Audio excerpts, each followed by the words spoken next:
അഞ്ജു, മോളെ, മോൾ എന്തെങ്കിലും വന്ന് കഴിക്കേ. രാവിലെ മുതല് ഒന്നും കഴിച്ചില്ലല്ലോ. വേണ്ടമ്മേ, എനിക്ക് വിശപ്പില്ല. അമ്മ അങ്ങോട്ടേക്ക് പോക്കോ. അഞ്ജു, മോള് ശിവൻ പറഞ്ഞോർത്ത് ഇങ്ങനൊന്നും കഴിക്കാതിരുന്നിട്ട് എന്താ കാര്യം? അവന്റെ സ്വഭാവം മോക്കറിയാലോ, എല്ലാം ശരിയാവും. ശിവേട്ടന് ദേഷ്യമുണ്ടെന്ന് എനിക്കറിയാം.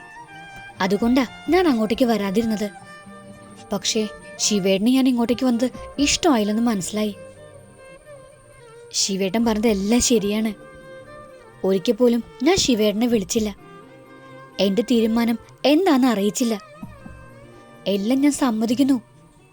ശിവേട്ടൻ എന്തു പറയുന്നുകൊണ്ടാ ഞാൻ വിളിക്കാതിരുന്നത്.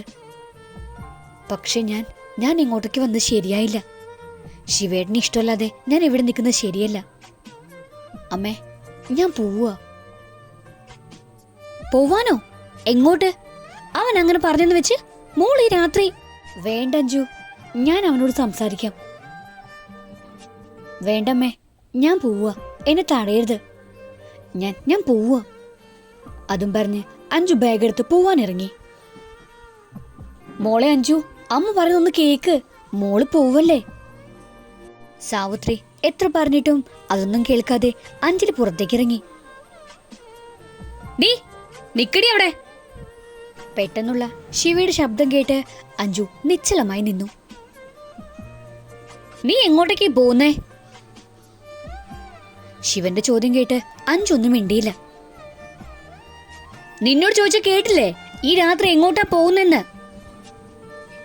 ശിവന്റെ ശബ്ദം വീണ്ടും ഉയർന്നു. അത് ഞാൻ.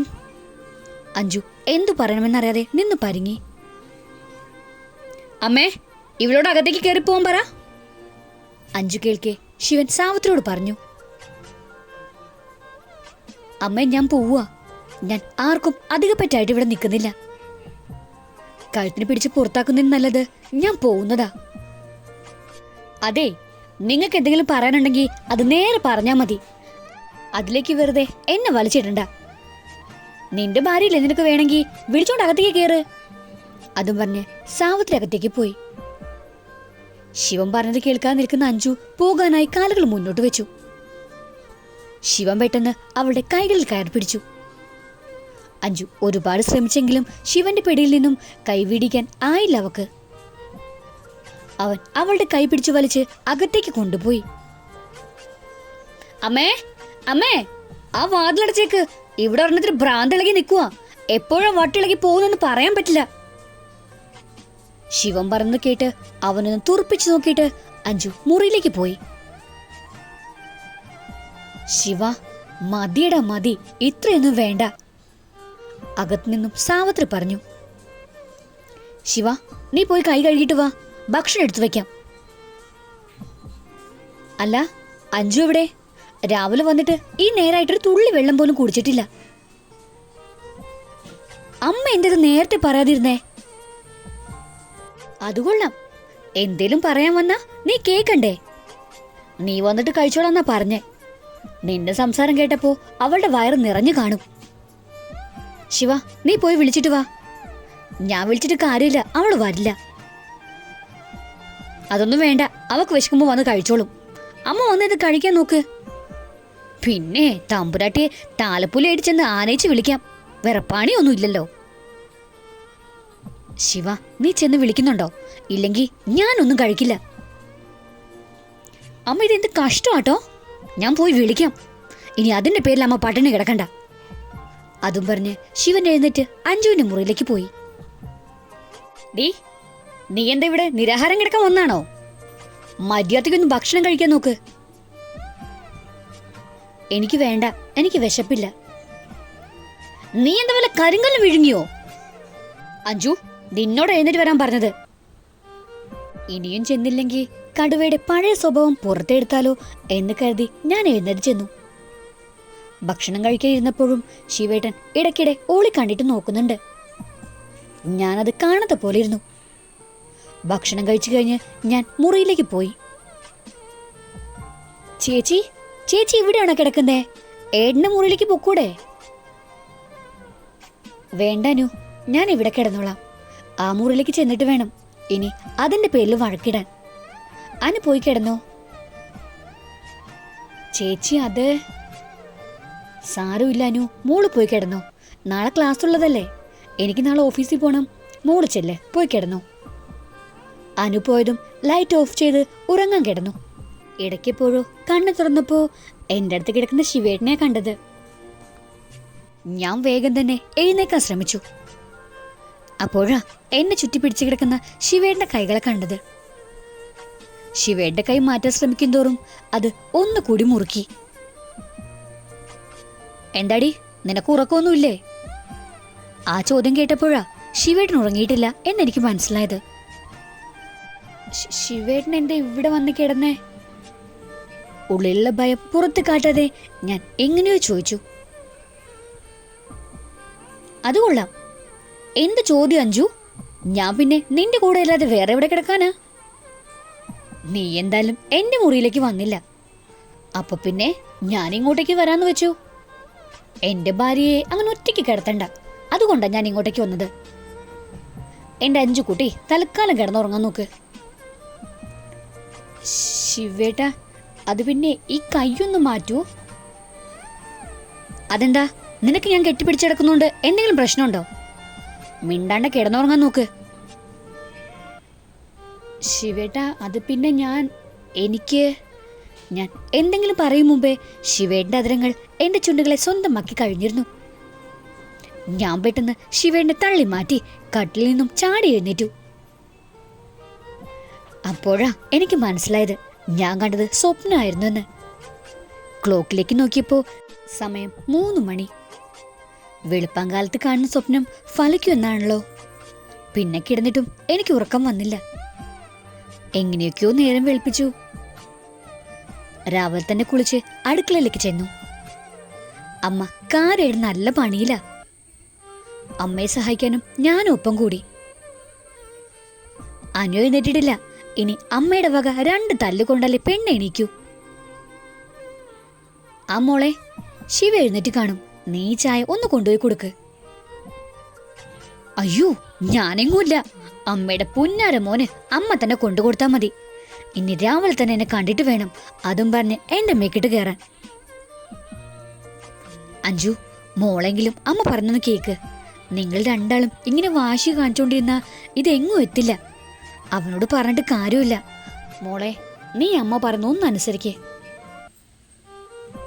അമ്മ, എനിക്ക് പേടിയാ. അതൊന്നുമില്ല, നീ ഇത് കൊണ്ടുപോയി കൊടുക്ക്.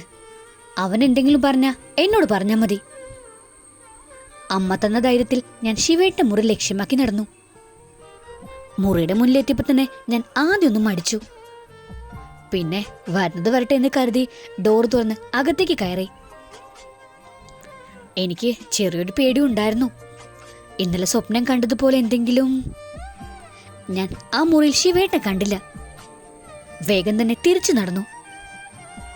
ഡീ, നീ എന്തിനാ ഇങ്ങോട്ടേക്ക് വന്നത്? ആ ചോദ്യം കേട്ടപ്പോഴാ ശിവേട്ടൻ മുറിയിൽ തന്നെ ഉണ്ടെന്ന് മനസ്സിലായത്.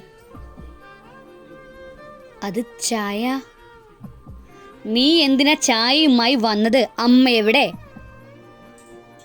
അമ്മ അടുക്കളയിലുണ്ട്, പണിയില്ല. അമ്മ പറഞ്ഞിട്ടാ ഞാൻ. ഇങ്ങ് കൊണ്ടുവാ. ഞാൻ പതിയെ ചായയുമായി ശിവേന്റെ അരികിലേക്ക് നടന്നു. ശിവേന്റെ മുഖത്തേക്ക് നോക്കാൻ എനിക്ക് പേടിയായിരുന്നു. ഞാൻ ചായക്കപ്പ് ശിവേടിന് നേരെ നീട്ടി. പക്ഷെ ശിവേട്ടനത് വാങ്ങാതെ എന്നെ തന്നെ നോക്കി നിൽക്കുമായിരുന്നു. ശിവേട്ട, ചായ. എനിക്ക് പോണം. ആ നിൽപ്പ് അത്ര പന്തിയിലെന്ന് തോന്നിയത് കൊണ്ടാ ഞാൻ ശിവേട്ടനെ വിളിച്ചത്. പക്ഷെ ആൾക്ക് ഒരു കുലുക്കവും ഇല്ല. ശിവേട്ടാ, ഞാൻ ആ കടുവയെ തട്ടി വിളിച്ചു. എന്താടി, എന്തിനാ ഇങ്ങനെ കിടന്ന് ബഹളം വെക്കുന്നേ? അതുകൊള്ള, ഇപ്പൊ എനിക്കായ കുറ്റം. നിങ്ങൾക്ക് ചായ വേണമെങ്കിൽ ഇന്നാ പിടിക്ക്, എനിക്ക് വേറെ പണിയുണ്ട്. ചായക്കപ്പ് ശിവേന്റെ കയ്യിലേക്ക് വെച്ചു കൊടുത്തോണ്ട് ഞാൻ പുറത്തേക്ക് നടന്നു. ഡീ, ഒന്ന് നിന്നേ. എന്താ? നീ ഒന്നിങ്ങ് വന്നേ, എനിക്ക് കാര്യം പറയാനുണ്ട്. എന്താന്ന് വെച്ച് പറ, ഞാൻ ഇവിടെ നിന്ന് കേട്ടോളാം. നീ ഇങ്ങോട്ടേക്ക് വരണോ, ഞാൻ അങ്ങോട്ടേക്ക് വരണോ? ഏതാ നല്ലത്?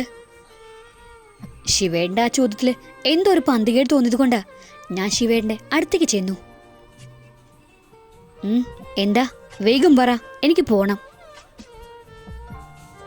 നിനക്കെന്തഞ്ചു ഇത്ര ഗൗരവം? ഞാൻ നിന്നെ പിടിച്ച് തിന്നത്തൊന്നുമില്ല. നിന്റെ നിൽപ്പ് കണ്ട ഞാനെന്തോ നിന്നെ കൊല്ലാൻ പോവാന്ന് തോന്നും. അതിപ്പോ ഏതായാലും ഒന്ന് തന്നെയല്ലേ, ഞാൻ ശിവേട്ടൻ കേൾക്കാതെ പറഞ്ഞു. ആ, നീ എന്തെങ്കിലും പറഞ്ഞോ? ഞാനൊന്നും പറഞ്ഞില്ല. ശിവേട്ടൻ എന്താ പറയാനുള്ളത്? എന്തെങ്കിലും ഉണ്ടെങ്കിൽ പറ, എനിക്ക് പോണം. എനിക്കിന്ന് ഓഫീസിൽ. ഈ താലി നീ അന്ന് അഴിച്ചു വെച്ചതല്ലേ, പിന്നെന്തിനാ വീണ്ടും എടുത്തിട്ടത്? ഞാൻ പറഞ്ഞു തീരും മുമ്പേ ശിവേട്ടൻ ചോദിച്ചു. അത് പിന്നെ ഞാൻ അവിടെ നിന്ന് വിയർക്കാൻ തുടങ്ങി. എനിക്ക് എന്തു പറയണമെന്ന് അറിയില്ലായിരുന്നു. ഞാൻ പോണു, അമ്മ തിരക്കും. ഓ, അപ്പൊ നിനക്ക് ഇപ്പോഴും അതിന് ഉത്തരവില്ല. നീ ഇന്നലെ ഇങ്ങോട്ടേക്ക് വരാൻ നേരം എടുത്തിട്ടതായിരിക്കും അല്ലേ? അല്ല ശിവേട്ടാ, ഈ താലി കഴിഞ്ഞ 1.5 കൊല്ലമായിട്ട് എന്റെ കഴുത്തിലുണ്ട്. ശിവേട്ടൻ അമേരിക്കയിലേക്ക് പോയാന്ന് ഞാൻ എന്റെ കഴുത്തിലിട്ടതാണ്. അത് കേട്ടതും ശിവനൊന്നും ഞെട്ടി. അതവന് പുതിയ അറിവായിരുന്നു. എങ്കിലും അതവൻ പുറത്ത് കാണിച്ചില്ല. നീ ഇവിടെ ഉണ്ടെന്ന് ഞാൻ അച്ചുവിനെ വിളിച്ച് പറഞ്ഞിട്ടുണ്ട്. നീ ഒന്ന് അമ്മയെ വിളിച്ചേക്ക്. ഇന്നലെ എല്ലാവരും വല്ലാതെ ടെൻഷനായതാ. അഞ്ജു, എനിക്ക് ഒരു കാര്യം കൂടി അറിഞ്ഞാൽ കൊള്ളാമെന്നുണ്ട്. ശിവേട്ടനത് പറഞ്ഞപ്പോ ഞാൻ എന്തെന്ന രീതിയിൽ ശിവേട്ടനെ നോക്കി. നിനക്ക് ആ താലിയോട് മാത്രമേ സ്നേഹമുള്ളൂ? അത് കെട്ടിയാള് ഇവിടെ ജീവനോട് നിപ്പുണ്ട്. എന്നിട്ടും ശിവേട്ടൻ പറയാമെന്നത് മുഴുവിപ്പിക്കാതെ എന്റെ മുഖത്തേക്ക് നോക്കിക്കൊണ്ട് നിന്നു. ഞാൻ എന്തു പറയണമെന്നറിയാതെ നിന്നു. എന്റെ മറുപടിക്കായി ശിവേട്ടൻ കണ്ണെടുക്കാതെ നോക്കി നിന്നു.